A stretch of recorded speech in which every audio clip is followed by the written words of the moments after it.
ಮುಖ್ಯಮಂತ್ರಿ ಯಾವ ಸ್ವರೂಪದಲ್ಲಿ ಇವತ್ತು ಪ್ರಮಾಣ ವಚನದ ಸ್ವೀಕಾರ ಸಮಾರಂಭ ಇರ್ಬೋದು, ಅದಾದ ನಂತರದ ಬೆಳವಣಿಗೆಗಳಿರ್ಬೋದು, ಅದಕ್ಕಿಂತ ಮುಂಚಿತವಾದಂತಹ ಬೆಳವಣಿಗೆಗಳಿರ್ಬೋದು, ಯಾವೆಲ್ಲ ನಾಯಕರುಗಳು ಬಂದಿದ್ದಾರೆ, ಹೇಗೆಲ್ಲ ಈ ಕಾರ್ಯಕ್ರಮ ನಡೆದಿದೆ ಅನ್ನುವಂಥದ್ದನ್ನು ಈ ವಿವರವಾದಂತಹ ವರದಿ ಮೂಲಕವಾಗಿ ನಿಮಗೆ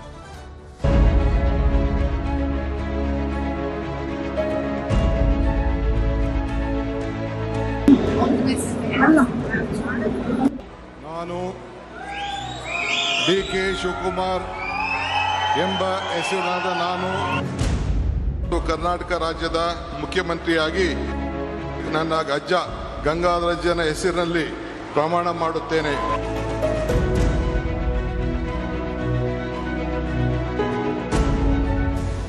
ಡಿ.ಕೆ. ಶಿವಕುಮಾರ್ ಅಂದುಕೊಂಡಿದ್ದನ್ನ ಸಾಧಿಸಿ ತೋರಿಸಿದ ಛಲಗಾರ, ಕಾಂಗ್ರೆಸ್ ಪಾಲಿನ ಮಹಾಬೇಟೆಗಾರ. ಇವತ್ತು ಡಿಕೆಶಿ ಪಾಲಿಗೆ ಸುವರ್ಣಾಕ್ಷರದಲ್ಲಿ ಬರೆದಿಡೋ ದಿನ. ಈ ಕ್ಷಣಕ್ಕಾಗಿ ಡಿಕೆಶಿ ಕಾದಿದ್ದು ಒಂದೆರಡು ದಿನಗಳಲ್ಲ ಬಿಡಿ, ಭರ್ತಿ 3 ದಶಕ. ಜೈಲುವಾಸ ಅನುಭವಿಸಿದ ನೋವು, ಪಕ್ಷಕ್ಕಾಗಿ ಮಾಡಿದ್ದ ತ್ಯಾಗ, ಇದೆಲ್ಲವೂ ಈಗ ಫಲವಾಗಿ ಪಟ್ಟಕ್ಕೇರಿಸಿದೆ. ವರ್ಷಗಳ ಹಿಂದೆ ಮಾಡಿದ್ದ ಶಪಥದಂತೆ ಡಿಕೆಶಿ ಸಿಎಂ ಆಗಿ ಪ್ರತಿಜ್ಞಾವಿಧಿ ಸ್ವೀಕರಿಸಿದ್ದಾರೆ. ಅಜ್ಜಯ್ಯನ ಪರಮಭಕ್ತರಾಗಿರೋ ಡಿ.ಕೆ. ಶಿವಕುಮಾರ್ ಅಜ್ಜಯ್ಯನ ಹೆಸರಲ್ಲೇ ಗದ್ದುಗೆ ಏರಿದ್ದಾರೆ. ರಾಜ್ಯದ 25ನೇ ಸಿಎಂ ಆಗಿ ಡಿಕೆಶಿ ಪಟ್ಟಾಭಿಷೇಕ. ರೇಷ್ಮೆ ಪಂಚೆ, ರೇಷ್ಮೆ ಶಲ್ಯ, ರೇಷ್ಮೆ ಅಂಗಿ. ಡಿಕೆಶಿ ಇವತ್ತು ಅಕ್ಷರಶಃ ಮಿರಮಿರ ಮಿಂಚುತ್ತಿದ್ದರು. ಅಂದುಕೊಂಡಿದ್ದನ್ನ ಸಾಧಿಸಿದ ನೆಮ್ಮದಿ, ಸಿಎಂ ಸ್ಥಾನಕ್ಕೆ ಏರ್ತಿದ್ದೀನಿ ಅನ್ನೋ ಖುಷಿ, ಇಡೀ ರಾಜ್ಯಕ್ಕೆ ನಾನೇ ಸಾರಥಿ ಅನ್ನೋ ಗರ್ವ, ಇದೆಲ್ಲವೂ ಇವತ್ತು ಡಿಕೆಶಿಯನ್ನ ಗಗನದೆತ್ತರದಲ್ಲಿ ತಂದು ನಿಲ್ಲಿಸಿತ್ತು. ತುಂಬಿದ ವೇದಿಕೆಗೆ ಬರ್ತಿದ್ದಂತೆ ಎಲ್ಲೆಲ್ಲೂ ಕೇಳುತ್ತಿದ್ದ ಕೂಗು ಒಂದೇ, ಡಿಕೆ ಡಿಕೆ ಡಿಕೆ. ಘಟಾನುಘಟಿ ನಾಯಕರ ಮುಂದೆ ನಿಂತಿದ್ದ ಡಿಕೆಶಿ ಅಕ್ಷರಶಃ ಅನಭಿಷಿಕ್ತ ದೊರೆಯಂತೆ ಕಂಗೊಳಿಸುತ್ತಿದ್ರು.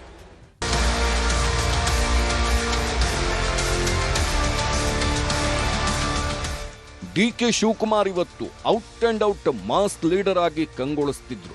ಲೋಕಭವನದ ಗಾಜಿನ ಮನೆಯಲ್ಲಿ ಸೇರಿದ್ದ ಸಾವಿರಾರು ಜನರ ಮುಂದೆ ಪಟ್ಟಕ್ಕೇರಿದ್ದಾರೆ. ವೇದಿಕೆಗೆ ಬರ್ತಿದ್ದಂತೆ ರಾಹುಲ್ ಗಾಂಧಿಯನ್ನ ತಬ್ಬಿಕೊಂಡ ಡಿಕೆಶಿ ಕಾಂಗ್ರೆಸ್ನ ಘಟಾನುಘಟಿಗಳಿಗೆ ಕೃತಜ್ಞತೆ ಸಲ್ಲಿಸಿದ್ರು. ಸಿದ್ದರಾಮಯ್ಯ, ಖರ್ಗೆ, ರಾಹುಲ್ ಗಾಂಧಿ ಸೇರಿದಂತೆ ಎಲ್ಲ ಗಣ್ಯರಿಗೂ ಸ್ವತಃ ಡಿಕೆಶಿಯೇ ಹೂಗುಚ್ಛ ನೀಡಿ ಶಾಲು ಹಾಕಿದ್ರು. ಇಂಟ್ರೆಸ್ಟಿಂಗ್ ಅಂದ್ರೆ, ಪ್ರಮಾಣ ವಚನ ಕಾರ್ಯಕ್ರಮ ನಡೆಯೋ ವೇದಿಕೆ ಮೇಲೆಯೂ ಅಜ್ಜಯ್ಯನ ಫೋಟೋ ಇಟ್ಟಿದ್ರು. ಅದಕ್ಕೆ ನಮನ ಸಲ್ಲಿಸಿದ ನಂತರವೇ ಡಿಕೆಶಿಯ ಪದಗ್ರಹಣ ಶುರುವಾಗಿದ್ದು. ರಾಜ್ಯದ 25ನೇ ಸಿಎಂ ಆಗಿ ಪ್ರಮಾಣ ವಚನ ಸ್ವೀಕರಿಸಿದ ಡಿ.ಕೆ. ಶಿವಕುಮಾರ್ ಅಜ್ಜಯ್ಯನ ಹೆಸರಲ್ಲಿ ಪ್ರಮಾಣ ವಚನ ಸ್ವೀಕರಿಸಿದ್ರು. ನಾನು ಡಿ.ಕೆ. ಶಿವಕುಮಾರ್ ಎಂಬ ಹೆಸರಿನಾದ ನಾನು ಕರ್ನಾಟಕ ರಾಜ್ಯದ ಮುಖ್ಯಮಂತ್ರಿಯಾಗಿ ನನ್ನ ಅಜ್ಜ ಗಂಗಾಧರಜ್ಜನ ಹೆಸರಿನಲ್ಲಿ ಪ್ರಮಾಣ ಮಾಡುತ್ತೇನೆ. ಡಿ.ಕೆ. ಶಿವಕುಮಾರ್ ಜೊತೆ 13 ಸಚಿವರು ಕೂಡ ಪ್ರಮಾಣ ವಚನ ಸ್ವೀಕರಿಸಿದ್ರು. ಎಲ್ಲರ ಪಟ್ಟಾಭಿಷೇಕ ಆಗ್ತಿದ್ದಂತೆ ಡಿಕೆ ಫ್ಯಾಮಿಲಿಯ ಸಂಭ್ರಮ ಹೇಳತೀರದಂತಾಗಿತ್ತು. ಪತ್ನಿ, ಮಗಳು ಹಾಗೂ ಅಳಿಯನನ್ನ ವೇದಿಕೆ ಮೇಲೆ ಕರೆದ ಡಿಕೆಶಿ ಕಾಂಗ್ರೆಸ್ ನಾಯಕರ ಜೊತೆ ಫೋಟೋ ತೆಗೆಸಿಕೊಂಡ್ರು. ರಾಹುಲ್ ಗಾಂಧಿ, ಖರ್ಗೆ, ವೇಣುಗೋಪಾಲ್, ಸಿದ್ದರಾಮಯ್ಯರ ಜೊತೆ ನಿಂತ್ಕೊಂಡು ಫೋಟೋಗೆ ಪೋಸ್ ಕೊಟ್ರು. ಇನ್ನೊಂದೆಡೆ ವಿಧಾನಸೌಧದ 3ನೇ ಮಹಡಿಯಲ್ಲಿರೋ ಸಿಎಂ ಕಚೇರಿಯಲ್ಲಿ ಡಿಕೆ ಹೆಸರು ಬಂದಿದೆ. ಸಿದ್ದರಾಮಯ್ಯ ಹೆಸರಿನ ಬೋರ್ಡ್ ತೆಗೆದ ಸಿಬ್ಬಂದಿ ಡಿ.ಕೆ. ಶಿವಕುಮಾರ್ ಹೆಸರಿನ ಬೋರ್ಡ್ ಅಳವಡಿಕೆ ಮಾಡಿದ್ರು.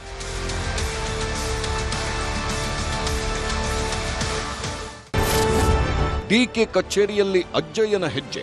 ಡಿಕೆಶಿ ಪಾಲಿಗೆ ನೊಣವಿನಕೆರೆಯ ಅಜ್ಜಯ್ಯನೇ ಎಲ್ಲ. ಅಜ್ಜಯ್ಯನನ್ನ ನಂಬುವಷ್ಟು, ನೆನೆಯುವಷ್ಟು ಇನ್ಯಾರನ್ನೂ ನೆನೆಯಲ್ಲ. ಯಾವುದೇ ಹೆಜ್ಜೆ ಇಡಬೇಕಾದ್ರೂ ಅಜ್ಜಯ್ಯನ ಅಪ್ಪಣೆ ಆದ್ಮೇಲೆಯೇ ಮುಂದಡಿ ಇಡೋದು. ಈಗ ಸಿಎಂ ಸ್ಥಾನ ಸಿಕ್ಕಿದ್ದು ಕೂಡ ಅಜ್ಜಯ್ಯನ ಕೃಪಾ ಕಟಾಕ್ಷವೇ ಅಂತ ಡಿಕೆಶಿ ನಂಬಿಕೊಂಡಿದ್ದಾರೆ. ಹೀಗಾಗಿಯೇ ನೊಣವಿನಕೆರೆ ಶ್ರೀಗಳು ಡಿಕೆಶಿಯ ಬೆಂಗಾವಲಾಗಿ ನಿಂತಿದ್ದಾರೆ. ಲೋಕಭವನದಲ್ಲಿ ಪಟ್ಟಾಭಿಷೇಕ ನಡೆಯುತ್ತಿರೋ ಹೊತ್ತಲ್ಲೇ ಶ್ರೀಗಳು ವಿಧಾನಸೌಧದ 3ನೇ ಮಹಡಿಯಲ್ಲಿರೋ ಸಿಎಂ ಕಚೇರಿಗೆ ಭೇಟಿ ನೀಡಿದ್ರು. ವಿಧಾನಸೌಧದ ಮೆಟ್ಟಿಲ ಬಳಿ ಬರ್ತಿದ್ದಂತೆ ಮಂತ್ರಾಕ್ಷತೆ ಹಾಕಿಕೊಂಡು ಮುಂದೆ ಹೋಗಿದ್ದಾರೆ. ಶ್ರೀಗಳು ಬಂದು ಹೋದ ನಂತರವೇ ಡಿಕೆಶಿಯ ಎಂಟ್ರಿ ಆಗಿದ್ದು. ಪದಗ್ರಹಣ ಕಾರ್ಯಕ್ರಮ ಮುಗಿಯುತ್ತಿದ್ದಂತೆ ಲೋಕಭವನದಿಂದ ಹೊರಟು ಡಿಕೆಶಿ ಸೀದಾ ಬಂದಿದ್ದೇ ವಿಧಾನಸೌಧಕ್ಕೆ. ಈ ವೇಳೆ ವಿಧಾನಸೌಧದ ಸುತ್ತ ಒಂದು ಸುತ್ತು ಹಾಕಿದ ಡಿಕೆಶಿ ಎಲ್ಲ ಪ್ರತಿಮೆಗಳಿಗೆ ಹೂನಮನ ಸಲ್ಲಿಸಿದ್ರು. ಬಳಿಕ ವಿಧಾನಸೌಧದ ಮೆಟ್ಟಿಲುಗಳಿಗೆ ಅಡ್ಡಬಿದ್ದು ನಮಸ್ಕಾರ ಮಾಡಿದ್ರು. ಬಳಿಕ ಸಿಎಂ ಕಚೇರಿಗೆ ತೆರಳಿ CM ಕುರ್ಚಿಗೇರಿದ್ರು. And the purity with which we can serve the people, right? It's not about power, it's about what you make with that power, and I'm sure he'll make the best with that power and people will be happy 2 years from now, re-electing him to see Congress come back to power. It's the vision of the Congress to elect a youth leader like him today, and I hope they've given us the responsibility and we will fulfill it with utmost sincerity. ಡಿಕೆಗೆ ಮೋದಿ ಎಚ್ಡಿಕೆ ಅಭಿನಂದನೆ. ಕರ್ನಾಟಕದ ನೂತನ CM ಆಗಿರೋ DK ಶಿವಕುಮಾರ್ಗೆ ಪ್ರಧಾನಿ ಮೋದಿ ಅಭಿನಂದನೆ ಸಲ್ಲಿಸಿದ್ದಾರೆ. ಕನ್ನಡದಲ್ಲೇ post ಹಾಕಿ ಶುಭ ಕೋರಿದ್ದಾರೆ. ಕರ್ನಾಟಕದ ಮುಖ್ಯಮಂತ್ರಿಯಾಗಿ ಪ್ರಮಾಣ ವಚನ ಸ್ವೀಕರಿಸಿದ ಶ್ರೀ ಡಿಕೆ ಶಿವಕುಮಾರ್ ಅವರಿಗೆ ಅಭಿನಂದನೆಗಳು. ಅವರ ಅಧಿಕಾರಾವಧಿಗೆ ಶುಭಾಶಯಗಳು. ಕೇಂದ್ರವು ಕರ್ನಾಟಕ ಸರ್ಕಾರದೊಂದಿಗೆ ಜನರ ಕಲ್ಯಾಣಕ್ಕಾಗಿ ನಿಕಟವಾಗಿ ಕಾರ್ಯನಿರ್ವಹಿಸಲಿದೆ. ಹೀಗಂತ ಪೋಸ್ಟ್ ಮಾಡಿದ್ದಾರೆ. ಇದರ ಬೆನ್ನಲ್ಲೇ ಎಚ್ಡಿಕೆ ಸಹ ಪೋಸ್ಟ್ ಮಾಡಿದ್ದು, ರಾಜ್ಯದ ನೂತನ ಮುಖ್ಯಮಂತ್ರಿಗಳಾಗಿ ಪ್ರಮಾಣ ವಚನ ಸ್ವೀಕರಿಸಿದ ಡಿಕೆ ಶಿವಕುಮಾರ್ಗೆ ಅಭಿನಂದನೆಗಳು. ತಮಗೆ ದೊರೆತಿರುವ ಈ ಅವಕಾಶವನ್ನ ಜನಪರ ಕೆಲಸಗಳಿಗೆ ಹಾಗೂ ಕರ್ನಾಟಕದ ಅಭಿವೃದ್ಧಿಗೆ ಉಪಯೋಗ ಮಾಡಿಕೊಳ್ಳಲಿ ಎಂದು ಆಶಿಸುತ್ತೇನೆ ಅಂತ ಪೋಸ್ಟ್ ಹಾಕಿದ್ದಾರೆ. 13+1 ಶುರುವಾಯಿತು ಡಿಕೆ ದರ್ಬಾರ್. 13 ಸಚಿವರಿಗೆ ಪಟ್ಟ, ಪರಂಗೆ ಡಿಸಿಎಂ ಸ್ಥಾನ. ರಾಜ್ಯ ರಾಜಕೀಯದಲ್ಲಿ ಇವತ್ತಿನಿಂದ ಡಿಕೆಶಿ ಪರ್ವ ಶುರುವಾಗಿದೆ. ಸಿದ್ದರಾಮಯ್ಯ ನಂತರ ಸಿಎಂ ಆಗಿ ಡಿಕೆ ಶಿವಕುಮಾರ್ ಅಧಿಕಾರಕ್ಕೇರಿದ್ದು 13 ಸಚಿವರ ಮೊದಲ ಟೀಮ್ ರೆಡಿ ಮಾಡಿದ್ದಾರೆ. ಹೀಗಾಗಿ ಡಿಕೆಶಿ ಜೊತೆಗೆ 13 ಸಚಿವರು ಪ್ರಮಾಣ ವಚನ ಸ್ವೀಕರಿಸಿದ್ದಾರೆ. ಯತೀಂದ್ರ ಸಿದ್ದರಾಮಯ್ಯ ಎಂಬ ಹೆಸರಿನ ನಾನು, ಕೃಷ್ಣ ಬೈರೇಗೌಡ ಎಂಬ ಹೆಸರಿನ ನಾನು, ಜಾರ್ಜ್ ಎಂಬ ಹೆಸರಿನ ನಾನು, ಎಂಬಿ ಪಾಟೀಲ್ ಎಂಬ ಹೆಸರಿನ ನಾನು. ಡಿಕೆಶಿ ಸರ್ಕಾರದಲ್ಲಿ ಪರಮೇಶ್ವರ್ಗೆ ದೊಡ್ಡ ಜವಾಬ್ದಾರಿ ನೀಡಲಾಗಿದೆ.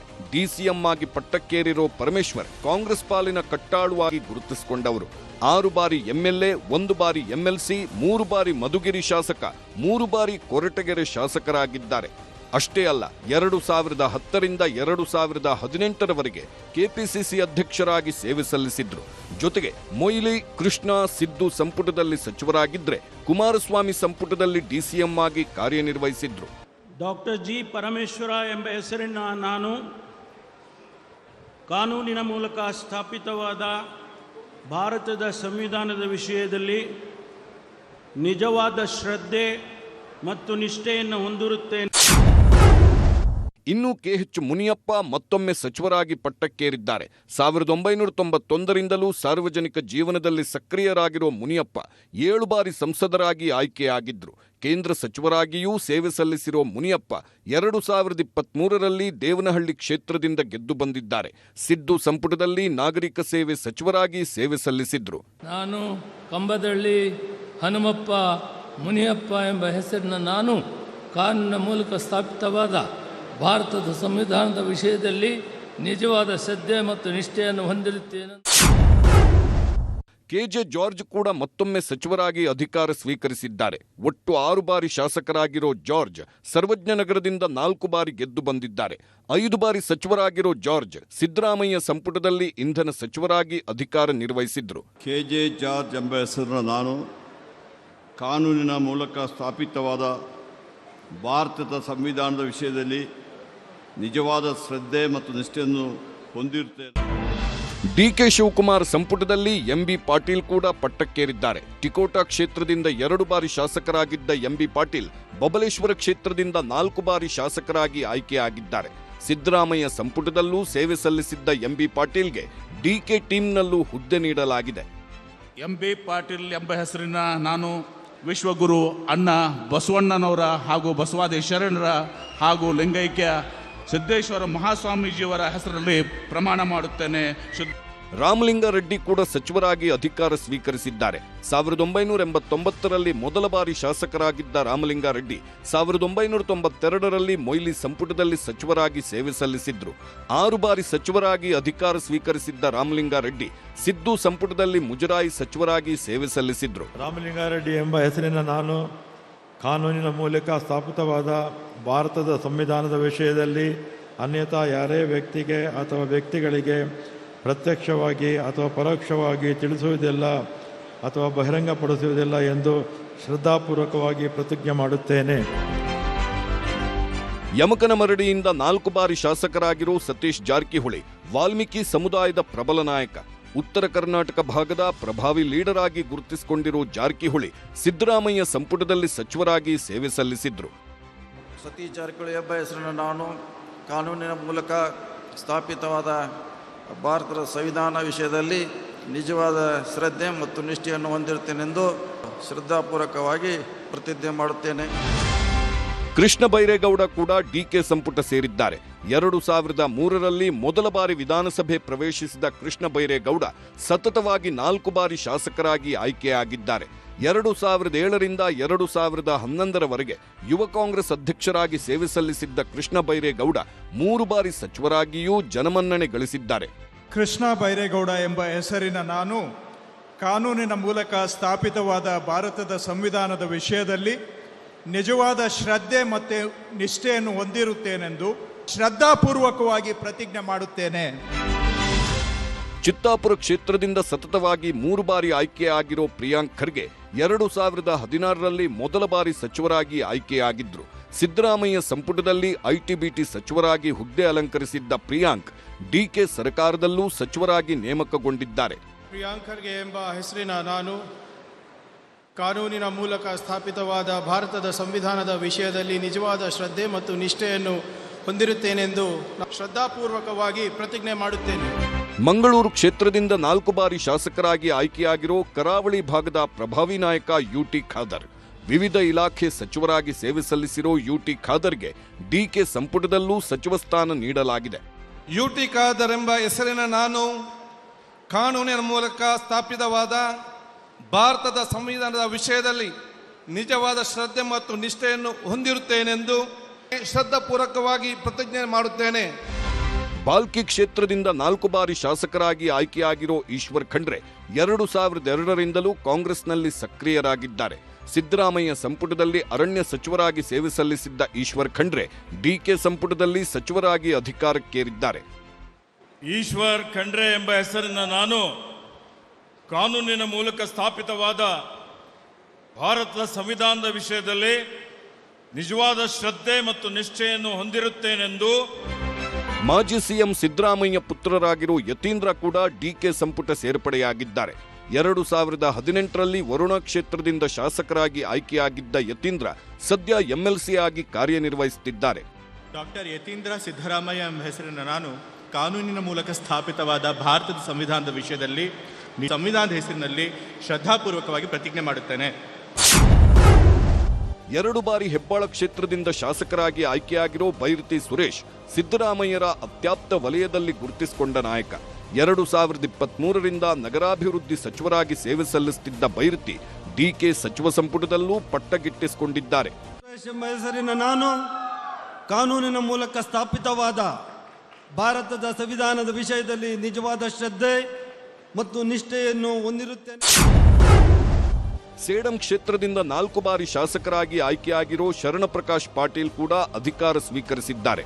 2 ಬಾರಿ ಸಚಿವರಾಗಿ ಕಾರ್ಯನಿರ್ವಹಿಸಿರೋ ಶರಣಪ್ರಕಾಶ್ ಪಾಟೀಲ್ ವೈದ್ಯಕೀಯ ಶಿಕ್ಷಣ ಇಲಾಖೆಯನ್ನ ಯಶಸ್ವಿಯಾಗಿ ನಿರ್ವಹಣೆ ಮಾಡಿದ್ದಾರೆ.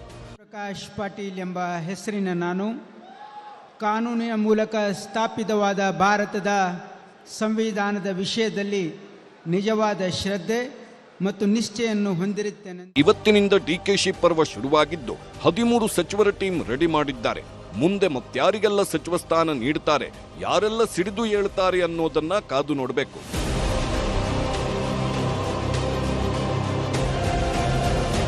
Bureau report, news 18. ಹೀಗೆ ಡಿಕೆ ಶಿವಕುಮಾರ್ ಅವರು ಕರ್ನಾಟಕದ ಮುಖ್ಯಮಂತ್ರಿಯಾಗಿ ಅಧಿಕಾರವನ್ನು ಸ್ವೀಕರಿಸಿದ್ದಾರೆ. ವಿಧಾನಸೌಧದ ಮೆಟ್ಟಿಲುಗಳಿಗೆ ನಮಿಸಿ ವಿಧಾನಸೌಧವನ್ನು ಮುಖ್ಯಮಂತ್ರಿಯಾಗಿ ಪ್ರವೇಶಿಸಿದ್ದಾರೆ. ಆ ಮೂಲಕ ಜನರ ಸೇವೆಯನ್ನು ಮಾಡುವಂತಹ ಕೆಲಸಕ್ಕೆ ಹೊರಟಿದ್ದಾರೆ. ಯಾವ ಸ್ವರೂಪದ ಆಡಳಿತವನ್ನು ಅವರು ಕೊಡ್ತಾರೆ ಅನ್ನೋದು ಕೂಡ ರಾಜ್ಯದ ಜನ ಕುತೂಹಲದಿಂದ ಎದುರು ನೋಡ್ತಾ ಇರುವಂಥದ್ದು.